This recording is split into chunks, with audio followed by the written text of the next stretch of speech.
Channel कोकणच्या समृद्धीचं विलीना ठाकूर आपल्या सर्वांचं कोकणशाहीच्या सकाळच्या बातम्या विशेष बुलेटिन मध्ये स्वागत।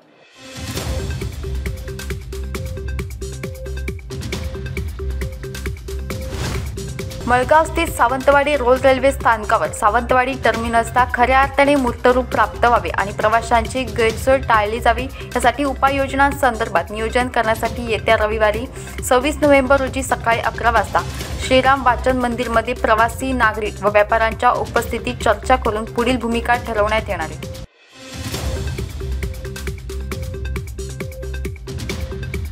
कणकवली माऊलीनगर येथील मैथिली अनिल जाधव वय 45 या महिलेने राहत्या घरी ओढणीच्या सहाय्याने गळफास घेऊन आत्महत्या केली।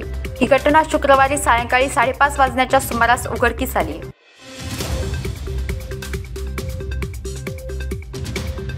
कुडाळ तालुक्यात शुक्रवारी सायंकाळी मेघगर्जनेसह अवकाळी पावसाने हजेरी लावली। जवळपास अर्धा तास विजांचा कडकडाट आणि लखलखाट सुरू होता। अचानक आलेल्या पावसाने नागरिकांसह व्यावसायिकांची तारांबळ उडाली।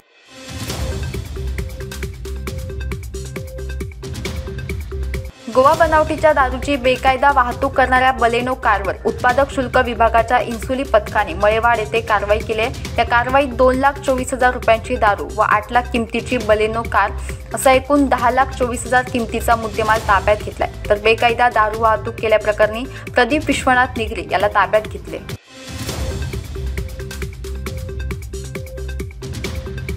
चालकाचे नियंत्रण सुटल्याने रत्नागिरीहून गोव्याला जात असलेली स्विफ्ट कार महामार्ग सोडून थेट पिकअप शेडमध्ये घुसली। नांदगाव दत्त मंदिर नजीक शुक्रवारी सकाळी 8:15 वाजण्याच्या सुमारास झालेल्या अपघातात पिकअप शेडमध्ये एसटी बसची वाट बघत उभी असलेली प्रेरणा राजेंद्र तांबे ही युवती गंभीर जखमी झाली आहे।